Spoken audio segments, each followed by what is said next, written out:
Hello बच्चों, तो वैद्युत आवेश और क्षेत्र का लेक्चर नंबर 5।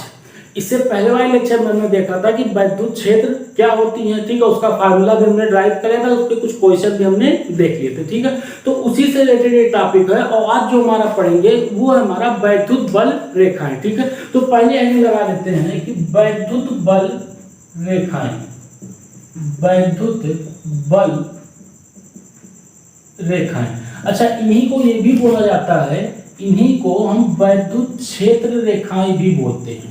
वैद्युत क्षेत्र रेखाएं, इसी को हम वैद्युत क्षेत्र रेखा भी बोलते, चाहे वैद्युत बल रेखा बोल दो चाहे वैद्युत क्षेत्र रेखा बोल दो, दोनों बात एक ही होती है, ठीक है। तो देखो, इससे पहले हमने ये पढ़ा कि अगर कोई एक आवेश यहाँ पर क्यों रख दिया जाए, अगर एक आवेश यहाँ पे क्यों रख दे, इस आवेश Q से r दूरी पर जो वैद्युत क्षेत्र होगा वो होगा हमारा KQ divide by r square के बराबर होता है। वैद्युत क्षेत्र E बराबर होगा KQ divide by r square के बराबर, जहां पे हमारा K जो होता था वो माध्यम पे डिपेंड करता था। यानी कि अगर मैं निर्वात ले लूं तो निर्वात में K का मान कितना होगा, 1/4 पाई एप्सिलॉन नॉट होगा, ठीक। और अगर हम निर्वात के अलावा कोई और माध्यम लेते थे तो वहां पे K का मान होता था 1/4 पाई एप्सिलॉन नॉट K के बराबर होता था, ठीक है। अब देखो यहाँ पे जो हमारा E होता था ये हमारा व्युत्क्रमानुपाती होता था r स्क्वायर के, यानी कि इनवर्सली प्रोपोर्शनल होगा r स्क्वायर के। यानी कि जैसे जैसे हम r का मान बढ़ाते जाएंगे, यानी कि इस आवेश Q से दूर होते जाएंगे, उस वैद्युत क्षेत्र भी क्या होगा, घटता चला जाता था, ठीक है। अच्छा, ये भी पढ़ा था कि अगर कोई एक प्लस आवेश रख दिया जाए तो जो वैद्युत क्षेत्र होता था वो प्लस आवेश से क्या होता था, दूर की तरफ जाता था। वैद्युत क्षेत्र की दिशा होती थी प्लस आवेश से दूर होती थी। और अगर कोई माइनस आवेश रख देता था यहाँ पे कि माइनस आवेश, तो वैद्युत क्षेत्र की दिशा जो होती थी वो माइनस आवेश की, माइनस Q आवेश की तरफ होती थी। तो ये हमारी इतनी चीजें हम पढ़ चुके थे, ठीक है। अब इन्हीं सब चीजों को हम एक पिक्चर की तरीके से समझते हैं, चित्र की सहायता से समझते हैं कि उससे कैसे ये चीजें डिफाइन होती हैं, ठीक है। तो हम यहाँ पर पढ़ेंगे इसी चीज को पिक्चोरियल तरीके से, यानी कि चित्र की सहायता से हम इसको समझने की कोशिश करेंगे, ठीक। तो यहाँ पे मान लेते हैं एक प्लस आवेश Q है, तो इसको कुछ इस तरीके से, चलो बना लेता हूँ पहले, ठीक है।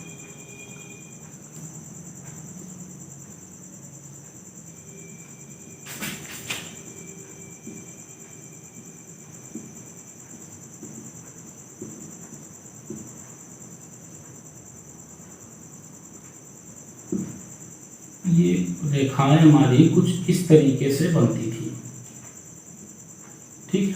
ये रेखाएं हमारी कुछ इस तरीके से ये रेखाएं बनती थी। ये रेखाएं, इसको थोड़ा सही कर लो, ठीक। ये रेखाएं कुछ इस तरीके से बनती थी, ठीक। इस तीर की सहायता से हम इसको बताते हैं। तो यहाँ पे देखो, जो हमारी तीर होती है ये तीर बताती है दिशा, ये तीर बताएगी दिशा बताएगी।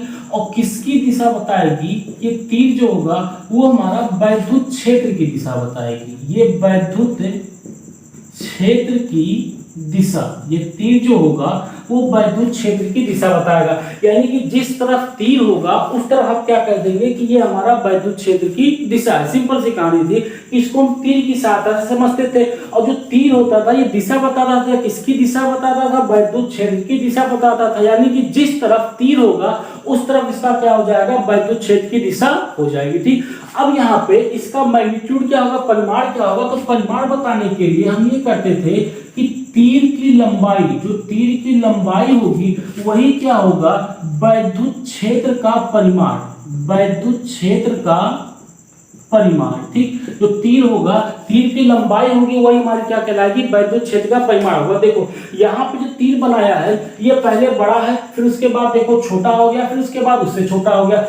सब जगह पे देखो इसी तरीके से तीर बनते थे कि जो तीर आवेश के पास होता था वो सबसे बड़ा होता था, और जैसे जैसे आवेश से दूर जाते थे वैसे वैसे तीर की लंबाई जो होती थी वो कम होती चली जाती थी। तो यहाँ पे कह रहा है कि तीर की जो लंबाई होगी वो वैद्युत क्षेत्र का परिमाण होगा। यानी कि अगर मैं आवेश के पास देखूंगा तो आवेश के पास जो तीर की लंबाई होगी सबसे ज्यादा होगी, तो यहाँ पे वैद्युत क्षेत्र का परिमाण जो होगा क्या होगा, सबसे ज्यादा होगा। यानी कि जहां पे तीर की लंबाई बड़ी होगी, तीर की लंबाई ज्यादा होगी, लंबी होगी तीर, वहां पे वैद्युत क्षेत्र का परिमाण ज्यादा होगा, और जहां पे तीर छोटा होगा वहां पे वैद्युत क्षेत्र का परिमाण क्या होगा, कम होगा। तो इस तरीके से हम तीर की सहायता से बताते थे। अब देखो ये तीर जो होता था ये छोटा होते होते होते होते आगे की तरफ बढ़ता हुआ चला जाता था, और ये इनफाइनाइट तक बढ़ता हुआ जाता था। तो अब ये तीर कहां पे जीरो होता था, ये कहीं पे जीरो नहीं बताएंगे, इसको हम कहेंगे कि ये इनफाइनाइट में जाके कहीं पर जीरो होता था, यहाँ पे प्लेन में कहीं पर जीरो ये नहीं होता है। ठीक है,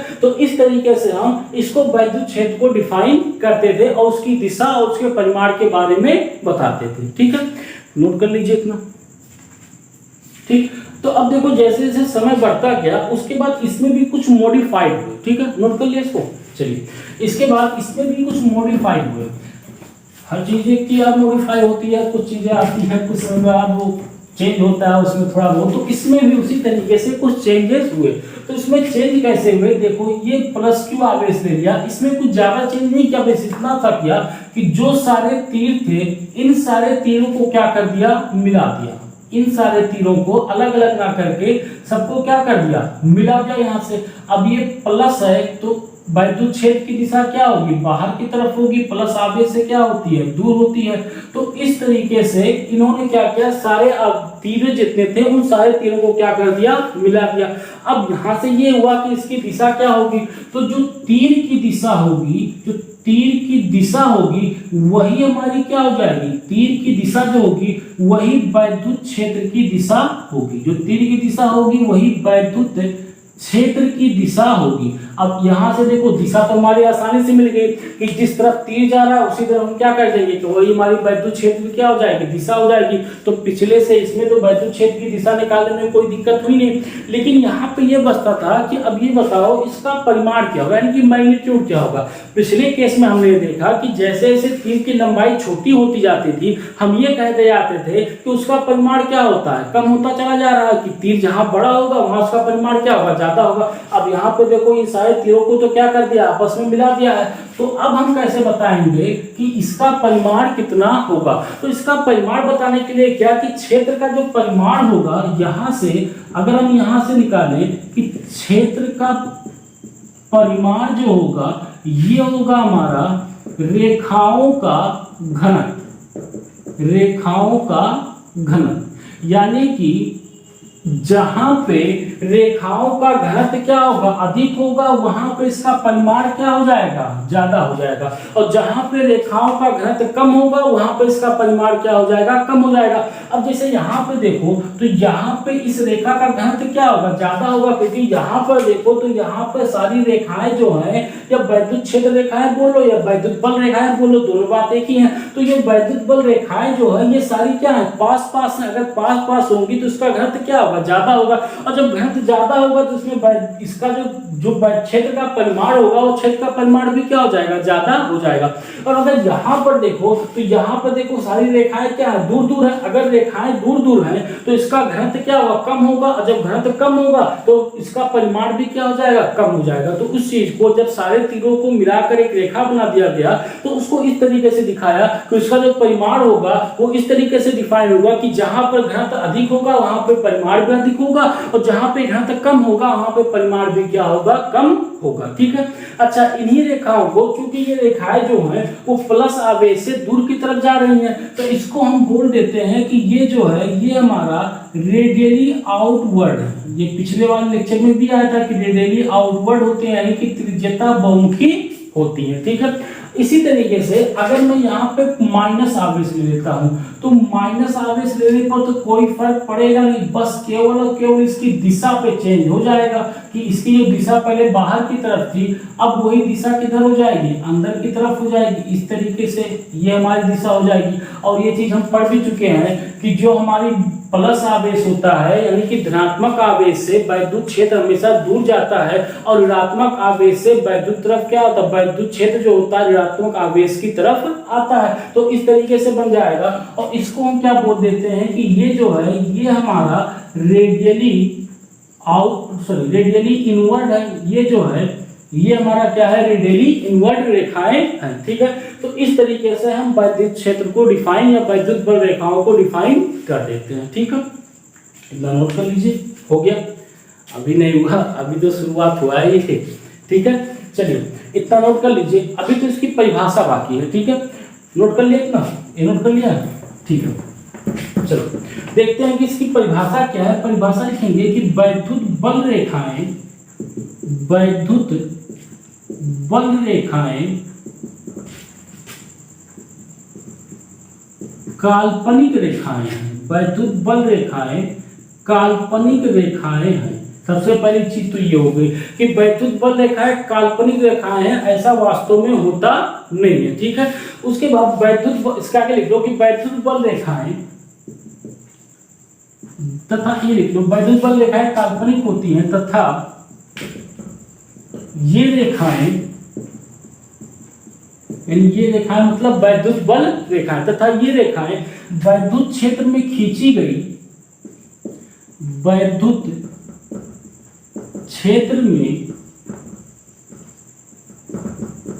खींची गई, वैद्युत क्षेत्र में खींची गई वे निष्कोण वक्र रेखाएं हैं, वे निष्कोण वक्र रेखाएं हैं जिन पर वैद्युत क्षेत्र में स्थित, जिन पर वैद्युत क्षेत्र में, जिन पर वैद्युत क्षेत्र में स्थित स्वतंत्र धन परीक्षण आवेश पर, स्वतंत्र धन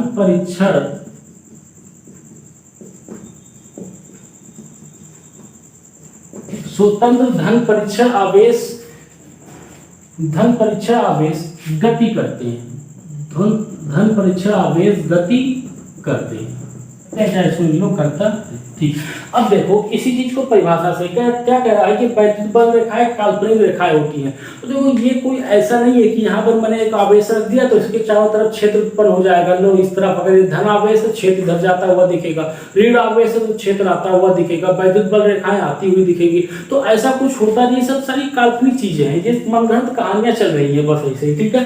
कह रहा है कि वैद्युत क्षेत्र में खींची गई तथा ये रेखाएं वैद्युत क्षेत्र में खींची गई वो निष्कोण वक्र रेखाएं हैं जिन पर वैद्युत क्षेत्र में स्थित स्वतंत्र धन परीक्षण आवेश गति करता है, ठीक। अगर मान लो यहाँ पर कोई मैं एक धन आवेश क्यू नॉट परीक्षण आवेश यहाँ पे, ठीक। अब परीक्षण आवेश क्या होता है, हमेशा धन होता है, धनात्मक होता है। यहाँ पर अगर ये कोई परीक्षण आवेश रख दे रहा हूँ, अब चूंकि ये धनात्मक है, धनात्मक होने की वजह से इसमें क्या करेगा, बाहर की तरफ क्या लगाएगा, एक बल लगाएगा। अब अगर इसी तरीके से यहाँ पे जैसे, चलो छोड़ो ये सब, अगर मैं यहाँ पे एक परीक्षण आवेश क्यू रख दे रहा हूँ, ये हमारा परीक्षण आवेश क्यू, अब हमें पता है क्योंकि ऋणात्मक है तो रेखा जो होगी वो ऋणात्मक आवेश क्यू होगी।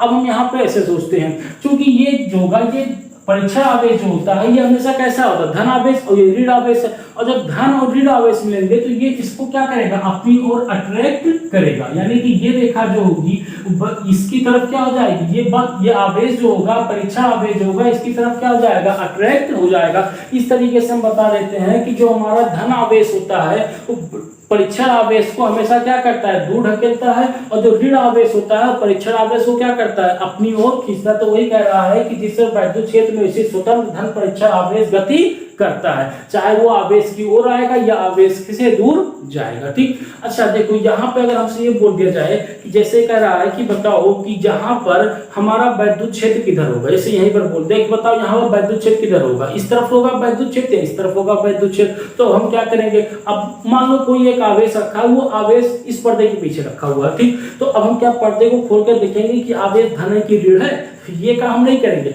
हम सिंपल सा क्या करेंगे, हम यहाँ पर एक आवेश रख देंगे, एक परीक्षण आवेश रखेंगे। अब पता है ना परीक्षण आवेश जेब में रख के घूमते हैं, ठीक है। तो देखो ये परीक्षण आवेश अगर आवेश से दूर भाग रहा है तो तुम क्या कह देंगे, वो कैसा है, धन आवेश है।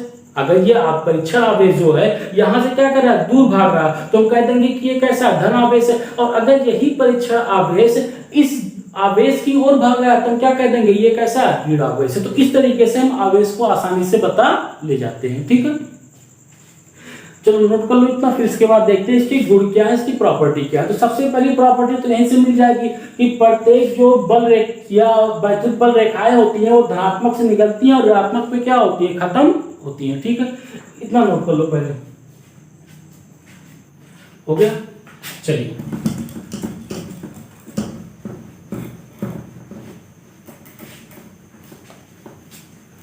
अब देखते हैं कि वैद्युत बल रेखाओं के गुण, कुछ वैद्युत बल रेखाओं के गुण देखते हैं। बहुत इंपॉर्टेंट पॉइंट है यहाँ पे कि वैद्युत बल रेखाओं के गुण, वैद्युत बल रेखाओं के गुण। अभी सारे गुण हो जाएंगे, उसके बाद एक दो क्वेश्चन लेंगे, बहुत अच्छे क्वेश्चन आएंगे जो कंपटीशन में पूछे गए हैं और सिंपल सा है, केवल इन्हीं का ध्यान रखना, आसानी से वो हो जाएंगे। ठीक है, तो सबसे पहला गुण इसमें लिख लो कि वैद्युत बल रेखाएं, वैद्युत बल रेखाएं धनावेश से चलकर, धनावेश या धनात्मक आवेश लिख लो कि धनात्मक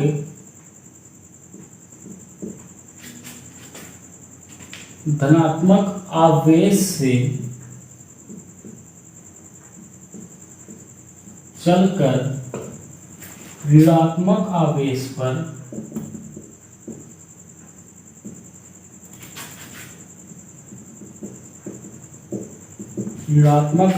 पर खत्म होती है। हमेशा जो वैद्युत बल रेखाएं होंगी वो धनात्मक आवेश से चलकर ऋणात्मक आवेश पर खत्म होती हैं। ठीक है, सबसे पहला ये है। दूसरा लिख लो कि वैद्युत बल रेखाएं, अभी तो ये आसान सा एकदम बेसिक से लेकर चल रहे हैं कि वैद्युत बल रेखाएं खुला वक्र होती हैं, खुला वक्र होती हैं। वैद्युत बल रेखाएं जो होंगी वो कैसे होती हैं? खुला वक्र होती हैं। खुला वक्र का मतलब है कि ये अगर धनात्मक है और ये ऋणात्मक है तो धनात्मक से होकर चलेंगी तो ऋणात्मक पे आके क्या हो जाएंगी? खत्म हो जाएंगी। ऐसा कभी नहीं होगा कि वापस क्या हो जाए, ऋणात्मक से मुड़कर धनात्मक पर आए। तो इसीलिए इसको क्या बोलते हैं? खुला वक्र बोलते हैं। कि चुंबकत्व में ऐसा नहीं होता है, तो एक बंद वक्र होता है। ठीक है, नॉर्थ से साउथ क्या होती है, साउथ से क्या होती है, नॉर्थ वापस आ जाती है। ठीक, लेकिन ये वैद्युत बल रेखाएं जो होंगी कैसे होंगी? खुला वक्र होंगी, तो धनात्मक से चलेंगी, ऋणात्मक में क्या हो जाएंगी? खत्म हो जाएंगी। ठीक है, अगला तीसरा पॉइंट लिख लो कि वैद्युत बल रेखाएं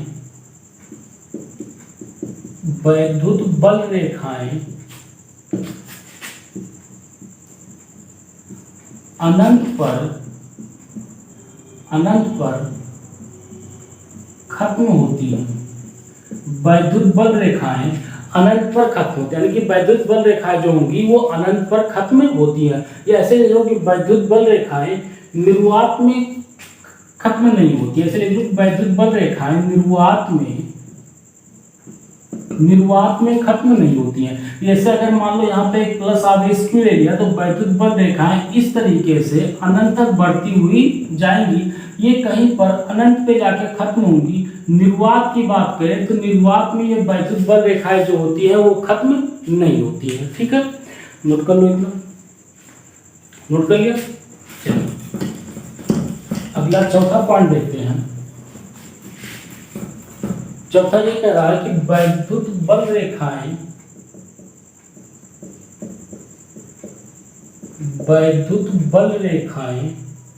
अगला कह रहा है कि वैद्युत बल रेखाओं या वैद्युत बल रेखाओं की संख्या लिख लो। वैद्युत बल रेखाओं की संख्या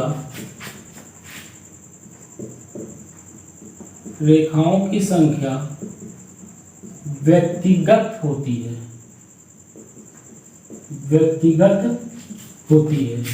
जबकि वैद्युत बल रेखाओं की संख्या व्यक्तिगत होती है, जबकि वैद्युत बल रेखाओं का घनत्व, वैद्युत बल रेखाओं का घनत्व व्यक्तिगत नहीं होता है।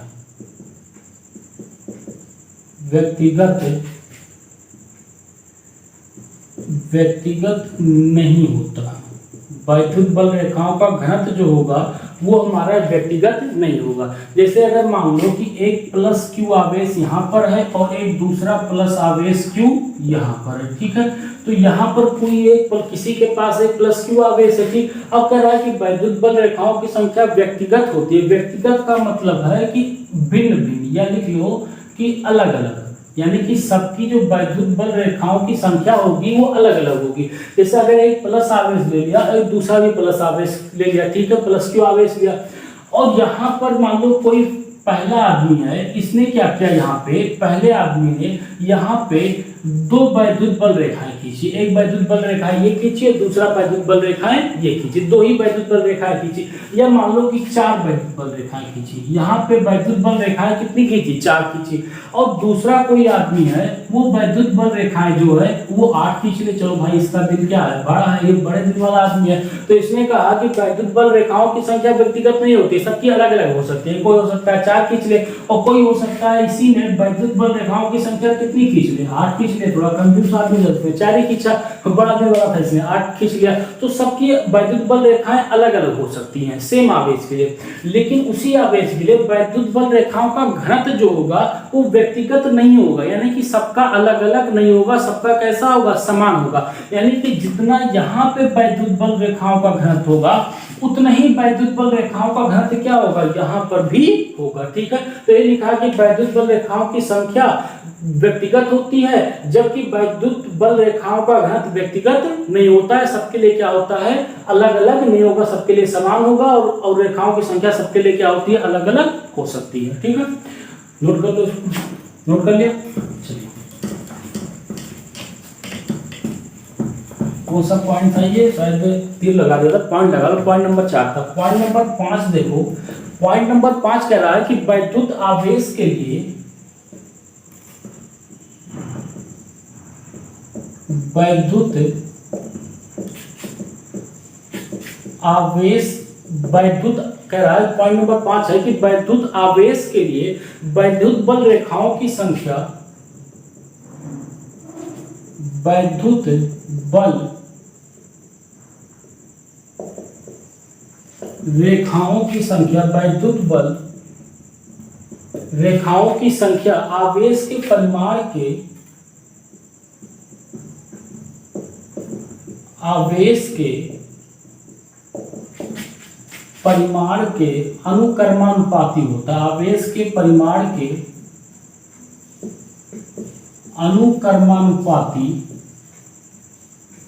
अनुक्रमानुपाती होता है। यानी कि कह रहा है कि वैद्युत आवेश के लिए वैद्युत बल रेखाओं की संख्या, यानी कि वैद्युत बल रेखाओं की संख्या जो होगी यहाँ पे, वैद्युत बल रेखाओं की संख्या, रेखाओं की संख्या जो होगी वो अनुक्रमानुपाती होगी किसके, आवेश के परिमाण की। ये होगी आवेश के परिमाण की, आवेश के परिमाण की कैसी होगी, अनुक्रमानुपाती होगी।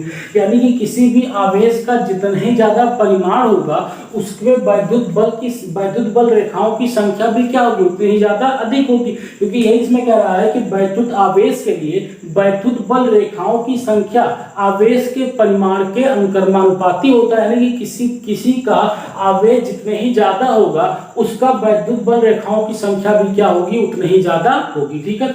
इसे यहाँ पे बनाते हैं कि एक यहाँ पे ले लिया प्लस क्यू आवेश, ठीक, ये पहला आदमी था, यहाँ पे ले लिया प्लस क्यू आवेश, और यहाँ पे ले लिया प्लस 2q आवेश ले लिया।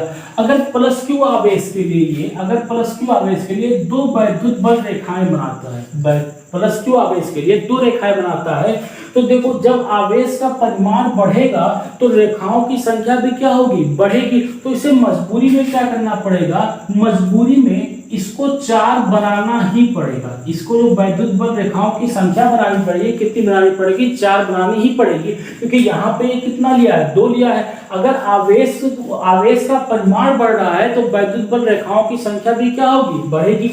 अगर यहीं पे मान लो कि कोई दूसरा आदमी है, उसने क्या किया, सेम प्लस क्यू आवेश पे 4 परिमाण ले लिए, 4 वैद्युत बल रेखा लिया। अभी हमने पढ़ा था कि वैद्युत बल रेखाएं जो होती हैं वो सबके लिए कैसी होती है, व्यक्तिगत होती हैं, सबके लिए अलग अलग होती है। वैद्युत बल रेखाएं कितनी भी ले सकते हो आप, 2 ले लो, 4 ले लो। तो अगर इसने +q के लिए 4 ले लिया है तो अब इसे +2q के लिए, क्योंकि आवेश का परिमाण बढ़ गया है तो रेखाओं की संख्या भी क्या होगी, बढ़ेगी। तो अब इसे जो रेखाओं की संख्या लेनी पड़ेगी वो रेखाओं की संख्या इसे 8 लेनी ही पड़ेगी, क्योंकि वो डबल हो रहा है यहाँ पे आवेश का परिमाण डबल हो रहा है तो वैद्युत बल रेखाओं की संख्या भी क्या हो जाएगी, डबल हो जाएगी। अगर यहाँ पे 3 हो जाता तो यहाँ पे ये कितना 12 रेखाएं हो जाती। अगर 4 होता तो 4 चौका कितना में 16 वैद्युत बल रेखाएं बन जाती। यानी कि जैसे जैसे हम आवेश का परिमाण बढ़ाते जाएंगे रेखाओं की संख्या भी क्या होगी, बढ़ती चली जाएगी। ठीक है, नोट कर लो इसको, एक क्वेश्चन करते हैं इस पर। नोट कर लिया,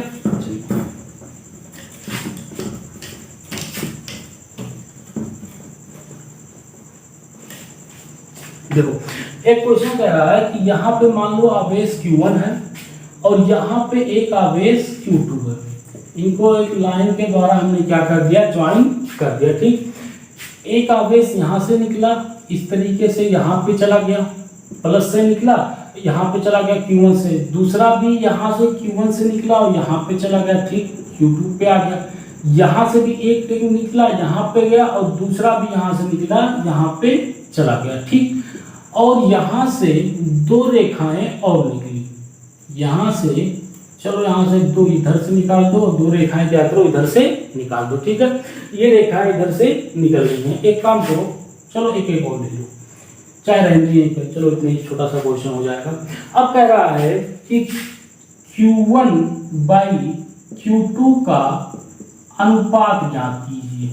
अनुपात Q1/Q2 का अनुपात ज्ञात कीजिए। Q1/Q2 का अनुपात ज्ञात करना है। ठीक, ये हमसे क्वेश्चन कह रहा है कि Q1/Q2 का अनुपात ज्ञात करना है। ठीक, और चलो ऑप्शन भी दे रहा हूँ। ऑप्शन हमसे ये कह रहा है कि ये है +2, B है -2, C है -4 और D है +4। ये 4 इसके ऑप्शन दे रखे हैं। कह रहा है कि ये बताओ Q1/Q2 कितना होगा। ठीक है, तो जरा निकालो यहाँ से Q1/Q2 का मान पूछ रहा है। ठीक, तो Q1/Q2 का मान पूछ रहा है। ठीक है, चलो Q1/Q2 का मान निकालो।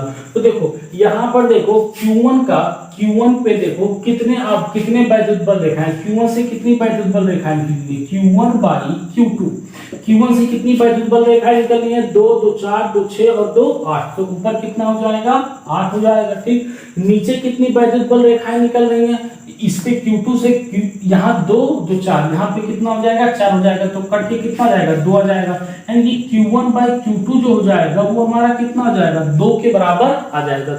अब देखो ऑप्शन में +2 और -2 दोनों ऑप्शन दिया है, तो अब क्या करोगे, तो अब जरा कॉमन सेंस लगाओ कि हमने सबसे पहला यही बताया था, जो सबसे पहली प्रॉपर्टी थी कि वैद्युत बल रेखाएं धनावेश से चलते हैं, धनात्मक आवेश से निकलकर ऋणात्मक आवेश पर समाप्त हो जाते हैं, खत्म हो जाती हैं। तो यहाँ से निकल रही है और यहाँ पे खत्म हो रही है, यानी कि ये प्लस होगा और ये हमारा क्या होगा, माइनस होगा। अगर ये भी प्लस होता तो यहाँ से आवेश क्या होता, निकलता, यहाँ से खत्म तो आवेश नहीं होता। यानी कि एक का परिमाण जो होगा वो प्लस में होगा, दूसरा क्या होगा, माइनस में होगा।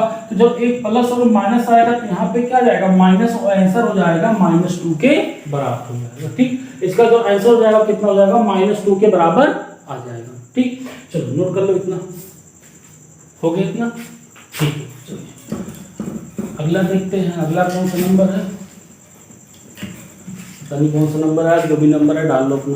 वैद्युत बल रेखाएं, वैद्युत बल रेखाएं दो आवेशों को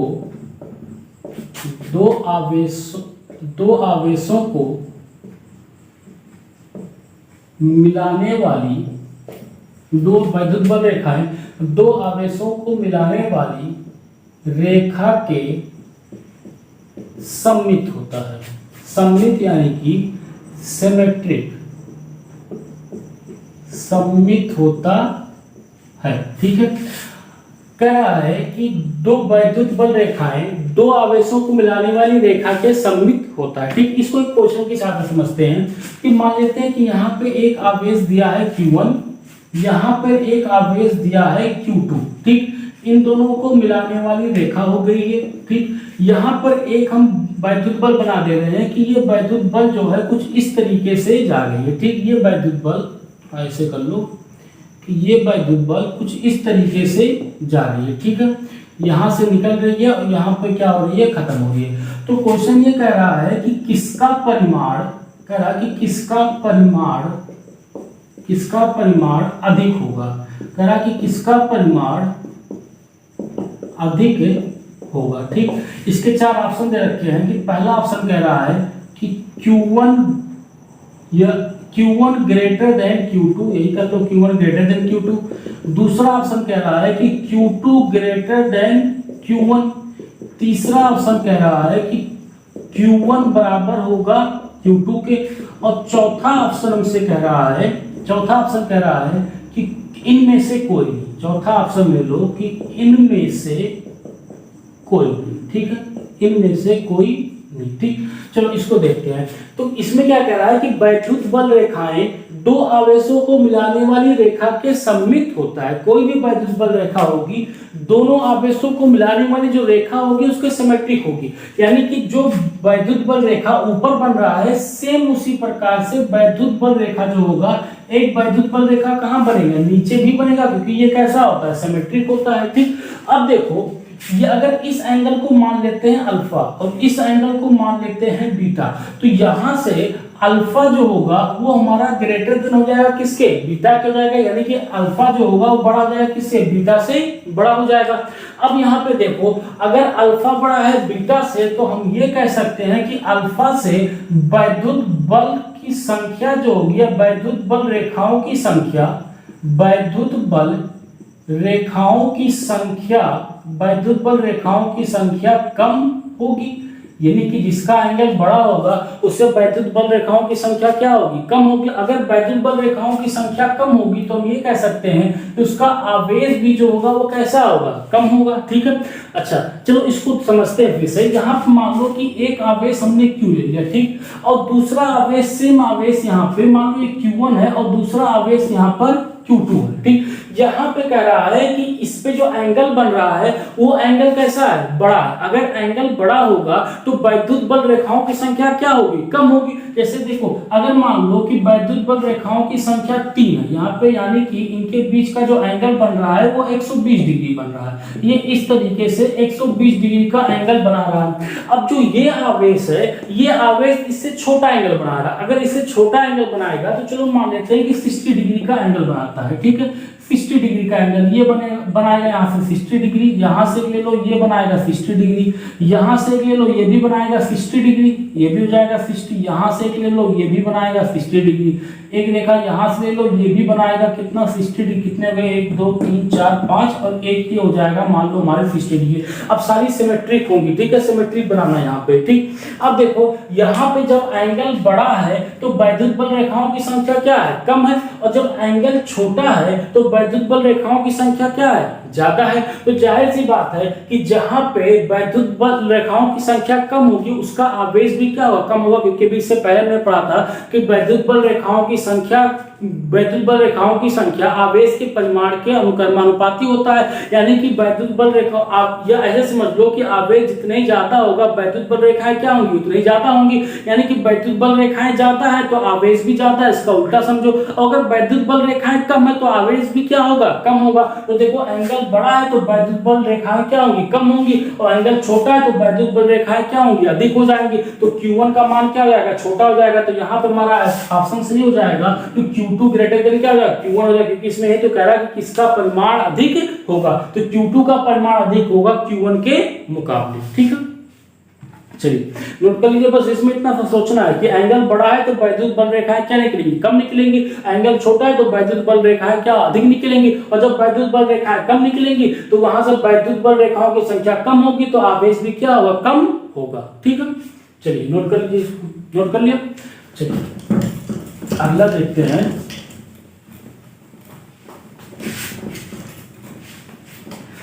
अगला प्रॉपर्टी हमारा ये कह रहा है, अगला प्रॉपर्टी कह रहा है कि जिस स्थान पर वैद्युत बल रेखाओं का पृष्ठ घनत्व, जिस स्थान पर वैद्युत बल वैद्युत बल रेखाओं का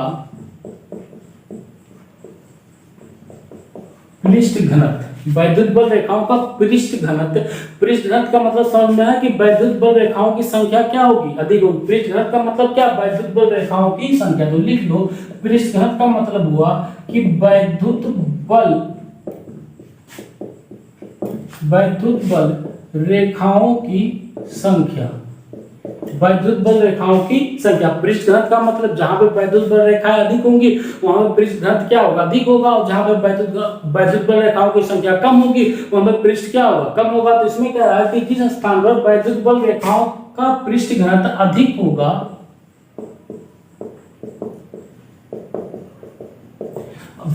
पृष्ठ जो होगा वो अधिक होगा, उस स्थान पर वैद्युत क्षेत्र की तीव्रता भी अधिक होगी। तो उस स्थान पर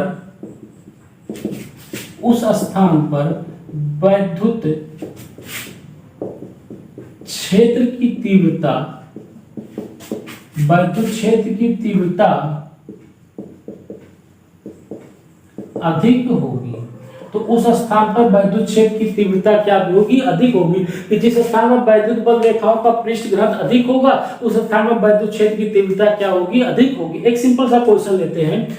एससी वर्मा का है कि जहां पे मान लो एक इस तरीके से आवेश निकल रहा है, ऐसे निकल के ऐसे जा रहा है, और यहां से ऐसे निकल के ऐसे जा रहा है। अब इसको देखो सिमेट्रिक मान लेना, ठीक है। अगर सिमेट्रिक नहीं लग रहा तो सिमेट्रिक मान लेना खुद से। यहाँ पे ये वैद्युत बल रेखाएं निकल रही हैं, ठीक, वैद्युत बल रेखा निकल रही। ये पॉइंट कह रहा है, ये पॉइंट ए है, ये पॉइंट बी है, ये पॉइंट सी है, ठीक। तो अब देखो अगर हम वैद्युत क्षेत्र की बात करें तो वैद्युत क्षेत्र कहाँ पे अधिक होगा, यहाँ पे वैद्युत बल रेखाओं की संख्या क्या है, अधिक है पॉइंट ए पर, यानी कि वैद्युत बल रेखाओं की संख्या अधिक है, यानी कि पृष्ठ घनत्व क्या है, अधिक है। तो यहाँ पे हम कहेंगे कि ई ए जो होगा वो ग्रेटर देन होगा किसके, ई बी के होगा। ये जो होगा वो ग्रेटर देन ई बी के होगा, क्योंकि यहाँ पे वैद्युत बल रेखाओं की संख्या क्या है, बराबर है, लेकिन ये क्या है, दूर दूर पे है। जब दूरी पर होंगे तो इसका पृष्ठ घनत्व क्या होगा, कम होगा। तो यहाँ से कह सकते हैं ये जो होगा ग्रेटर देन ईबी होगा, और ये भी कह सकते हैं कि ईसी जो होगा वो भी ग्रेटर देन किसके होगा, ईबी के होगा। क्योंकि यहाँ पर भी क्या सेम तरीके से यहाँ पर देखो वैद्युत बल जो है ज्यादा करीब करीब है, यानी कि पृष्ठ घनत्व अधिक है, तो उनका बल पृष्ठ घनत्व अधिक है, तो स्थान पर वैद्युत क्षेत्र की तीव्रता भी क्या होगी, अधिक होगी। और ये कह सकते हैं कि ईए जो होगा वो बराबर होगा किसके, इसी के होगी। देखो यहाँ पे जैसा है ये दोनों कैसे है, सिमेट्रिक है। अगर सिमेट्रिक है जितना यहाँ पे वैद्युत क्षेत्र होगा उतने वैद्युत क्षेत्र क्या होगा यहाँ पर भी होगा, ठीक है। नोट कर लो, इतना हो गया इसका। चलिए अगली प्रॉपर्टी देखते हैं। अगला प्रॉपर्टी ये कह रहा है कि वैद्युत बल रेखाएं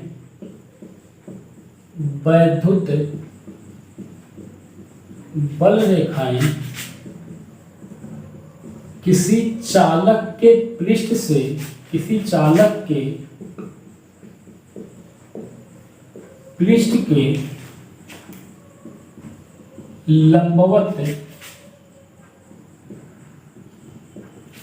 लंबवत उत्पन्न होती हैं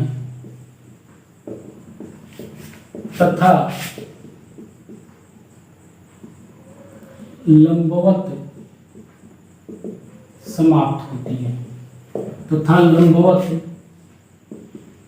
समाप्त होती है, ये कह रहा है कि वैद्युत बल रेखाएं किसी चालक के पृष्ठ के अभिलंबवत या लंबवत उत्पन्न होंगी और लंबवत ही क्या होंगी, समाप्त होंगी। जैसे अगर मान लो यहाँ पर हमने कोई एक चालक ले लिया तो इससे जितनी वैद्युत बल रेखाएं निकलेंगी ये सारी वैद्युत बल रेखाएं इस पृष्ठ के कैसी होंगी, लंबवत होंगी। जितनी वैद्युत बल रेखाएं निकलेंगी अगर ये चालक होगा तो उस चालक के जितनी भी वैद्युत बल रेखाएं होंगी वो सब पृष्ठ के कैसे निकलेंगी, लंबवत निकलेंगी, और लंबवत ही क्या होती है, समाप्त होती है, ठीक है। अगला पॉइंट लिख लो कि स्थिर वैद्युतिकी में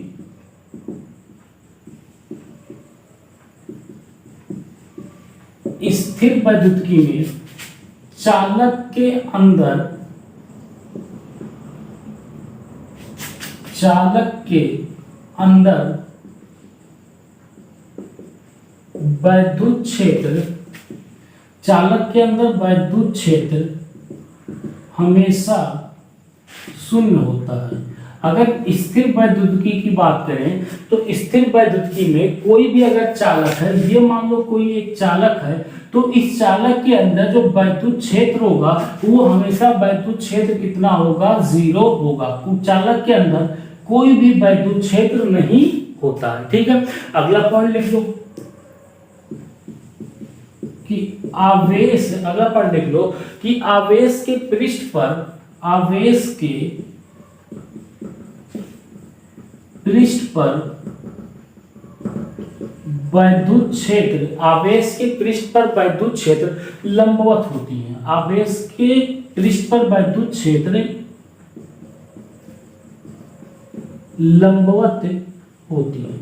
वैद्युत क्षेत्र जो होंगी वो कैसे होंगी, आवेश के पृष्ठ पर लंबवत होती है। जैसे अगर कोई एक आवेश यहाँ से +Q ले ले तो यहाँ से जितने भी वैद्युत बल या वैद्युत क्षेत्र निकलेंगी, वैद्युत बल रेखाएं बोलो चाहे वैद्युत क्षेत्र बोल लो, वो सारी कैसी होंगी, अभिलंबवत होंगी। हमेशा कैसी होती हैं, अभिलंबवत होती हैं। ठीक है, नोट कर लो इतना, इसमें कुछ था नहीं, नोट कर लिया, नोट कर लो इसको।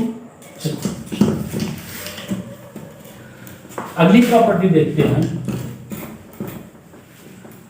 अगली प्रॉपर्टी ये कह रहा है कि वैद्युत बल रेखाएं, अगली प्रॉपर्टी कि वैद्युत बल रेखाएं,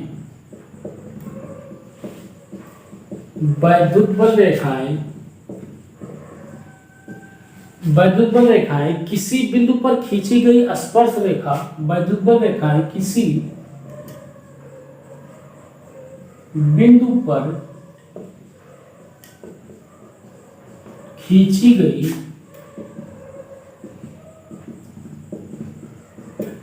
वैद्युत बल रेखाएं किसी बिंदु पर खींची गई, किसी बिंदु पर खींची गई स्पर्श रेखा उस बिंदु पर वैद्युत क्षेत्र की तीव्रता को प्रदर्शित करता है। उस बिंदु पर, उस बिंदु पर वैद्युत क्षेत्र की, वैद्युत क्षेत्र की तीव्रता को प्रदर्शित, वैद्युत क्षेत्र की तीव्रता को प्रदर्शित करता है। वैद्युत क्षेत्र की तीव्रता को प्रदर्शित कह रहा है कि वैद्युत बल रेखा किसी बिंदु पर खींची गई स्पर्श रेखा, मान लो ये हमारा कोई एक वैद्युत बल रेखा हमने यहाँ पर खींच लिया, तो कह रहा है कि वैद्युत बल रेखाएं किसी बिंदु पर खींची गई स्पर्श रेखा उस बिंदु पर वैद्युत क्षेत्र की तीव्रता को प्रदर्शित करता है। ठीक है, मान लो इस तरीके से हमने एक रेखा, वैद्युत बल रेखा खींच लिया, इसके किसी भी बिंदु पर, अगर ये बिंदु ले लो, इस बिंदु पर हम क्या करें, एक स्पर्श रेखा खींच दे, और इस बिंदु पर जो स्पर्श रेखा की दिशा होगी वही उसकी क्या दिशा, क्षेत्र की दिशा कहलाएगी। अगर यहाँ पर मैं खींच दे रहा हूँ एक स्पर्श रेखा, ये स्पर्श रेखा खींच दिया तो ये वैद्युत क्षेत्र की दिशा हो जाएगी, यहाँ पर खींच दिया तो ये हमारा वैद्युत क्षेत्र की दिशा हो जाएगी। तो ये कह रहा है कि वैद्युत बल रेखा किसी बिंदु पर खींची गई स्पर्श रेखा उस बिंदु पर वैद्युत क्षेत्र की तीव्रता को प्रदर्शित करता है। इस बिंदु पर वैद्युत क्षेत्र की तीव्रता इधर होगी, इस बिंदु पर वैद्युत क्षेत्र की तीव्रता इधर होगी, और इस बिंदु पर वैद्युत क्षेत्र की तीव्रता इधर होगी। तो जिस बिंदु पर वैद्युत क्षेत्र की तीव्रता निकालनी है वहां पर स्पर्श रेखा खींच दो, जो स्पर्श रेखा की दिशा होगी वही हमारी वैद्युत क्षेत्र की तीव्रता की दिशा हो जाएगी। ठीक है, नोट कर लो। अगला है कि दो वैद्युत रेखाएं, अगला पॉइंट है कि दो वैद्युत रेखाएं, दो वैद्युत बल रेखाएं, दो वैद्युत बल रेखाएं, बल रेखाएं कभी एक दूसरे को काटती नहीं है। कोई भी दो वैद्युत बल रेखाएं ले लो, वो कभी भी एक दूसरे को काटती नहीं है, वो कभी भी एक दूसरे को नहीं काटेगी। ठीक है, जैसे देखो अगर कोई एक वैद्युत बल रेखा ये मान लो और दूसरी वैद्युत बल रेखा ये मान लो, अब कह रहे हैं कि ये दोनों हमारी वैद्युत बल रेखाएं हैं, इसको नाम एक दे दो, इसको नाम दे दो। अब ये ऐसा संभव ही नहीं है, ऐसा संभव इसलिए नहीं है कि जो इनका कटान बिंदु होगा, अगर इस कटान बिंदु पर हम स्पर्श रेखा खींचे तो इस कटान बिंदु पर हम दो स्पर्श रेखाएं आसानी से खींच सकते हैं। जैसे यहाँ पर देख लो, एक ये मान लो इधर यहाँ पर एक स्पर्श रेखा ये हो जाएगी और यहीं पे एक स्पर्श रेखा क्या हो जाएगी, इस तरफ हमारी एक स्पर्श रेखा चली जाएगी। तो एक ही बिंदु पर अगर दो स्पर्श रेखाएं हो जाएंगी तो वहां पर हमारी एक ही बिंदु पर दो वैद्युत क्षेत्र की दिशा बताएंगी। जैसे एक वैद्युत क्षेत्र की दिशा इधर बता रही है और दूसरा वैद्युत क्षेत्र की दिशा इधर बता रही है, जो कि ये संभव नहीं है कि एक ही बिंदु पर दो वैद्युत क्षेत्र की दिशाएं हो जाए। तो इसीलिए कहते हैं कि दो वैद्युत बल रेखाएं कभी भी एक दूसरे को काटती नहीं, क्योंकि अगर वो काट देंगी तो उनका जो उनका कटान बिंदु होगा उस कटान बिंदु पर दो वैद्युत क्षेत्र दो स्पर्श रेखाएं खींची जाएंगी। अगर दो स्पर्श रेखाएं खींची जाएंगी तो दो वैद्युत क्षेत्र की दिशा आ जाएगी, जो कि हमारा असंभव है। ठीक है, नोट कर लो इसको। हो गया? ठीक है, चलिए इसके बाद अगला पॉइंट है। अगला पॉइंट ये कह रहा है कि अगर दो सजातीय आवेश ले लें, अगर मान लो एक सजातीय आवेश ये ले लिया और दूसरा सजातीय आवेश ले लिया।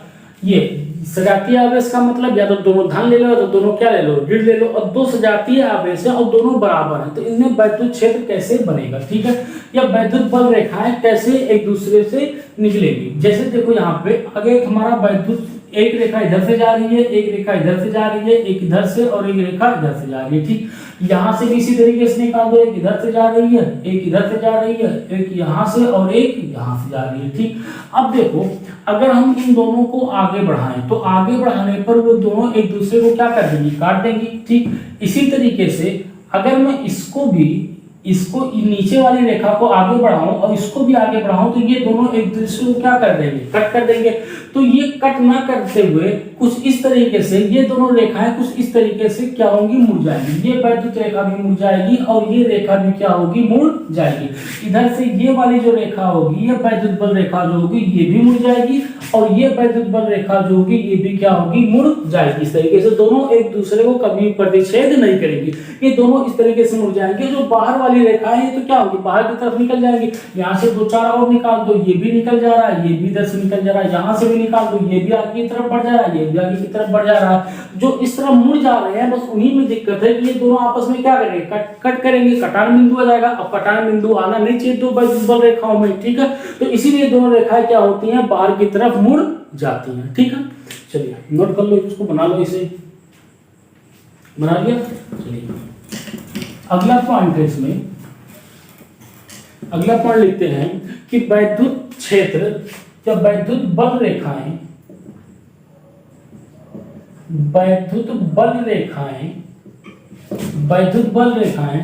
धन आवेश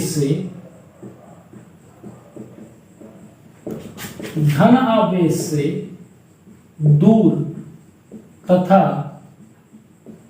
ऋण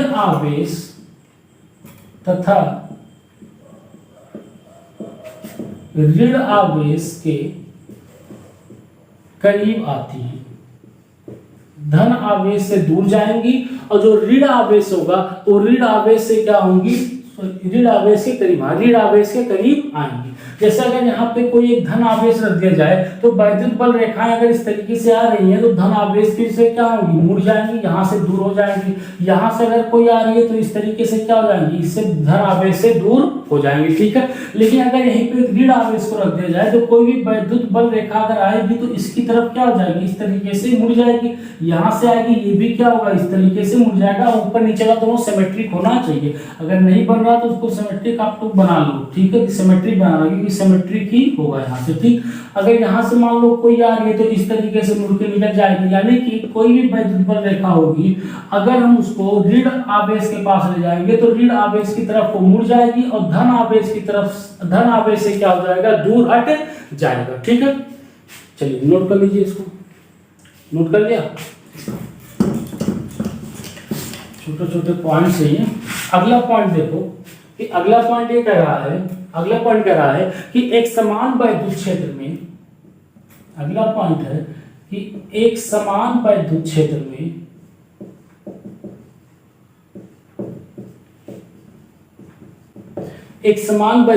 में वैद्युत बल रेखाएं, एक समान वैद्युत क्षेत्र में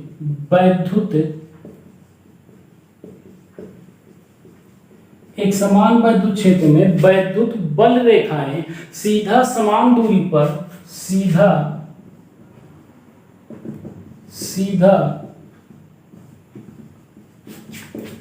समान दूरी पर तथा